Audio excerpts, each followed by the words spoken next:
Boris Johnson headbutted ex-City star in Goolies during awful football outing. Boris Johnson's time as Prime Minister may well be coming to an end as he faces a no-confidence vote from Conservative MPs, and there is one former Premier League midfielder that hopes he doesn't use his free time to resume his charity football career. The bumbling future Prime Minister produced what might be the most bizarre tackle in the history of the game by headbutting ex-Manchester City loanee Maurizio Godinho in the genitals during an England vs Germany legends clash at Reading's Madejski Stadium in 2006. At such a speed. And then, unfortunately, he tripped and fell on my hip with his whole body weight. It was painful for just a moment, Godinho later said in an interview with Welt. Boris found himself in a left wing-back position with just 5 minutes to go on the clock, with both England and Germany players winding down with the visitors leading 4-2. But rather than try and force Godinho into a mistake, Boris lost all knowledge of the sport and reverted to a game in which he was more familiar, rugby. Sticking his head down and charging at his opponent, Boris launched his body forward with his head colliding with the private area of the former international.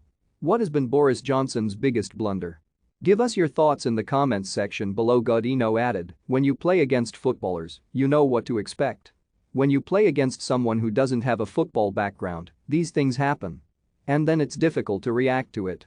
Godinho played for Stuttgart, Eintracht Frankfurt and Basel among others during an extended playing career between 1984 and 2003, playing 23 league games, while on loan at City between 1994 and 1995, scoring 3 goals.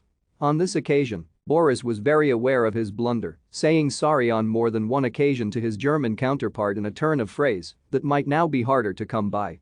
Godinho concluded he apologized several times, even afterwards in the changing room.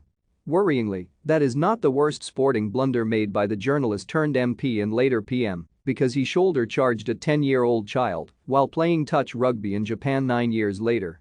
The child said of the incident, "I felt a little bit of pain but it's okay."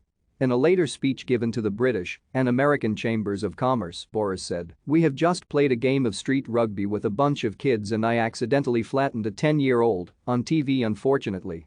But he bounced back, he put it behind him." The smile returned rapidly to his face. That is my theme tonight, the possibility that confidence can suddenly and unexpectedly return. 7 years later, Boris faces an uphill battle keeping hold of his 10 Downing Street dwelling with Conservative MPs getting ready to vote on whether he should remain as leader of the party. In a letter to his colleagues, Boris says that he can be trusted to deliver bold and innovative solutions to difficult and long-standing problems. Despite those pleas, Labour leader Keir Starmer says it will be the beginning of end for Johnson's leadership, whatever the outcome of the vote is.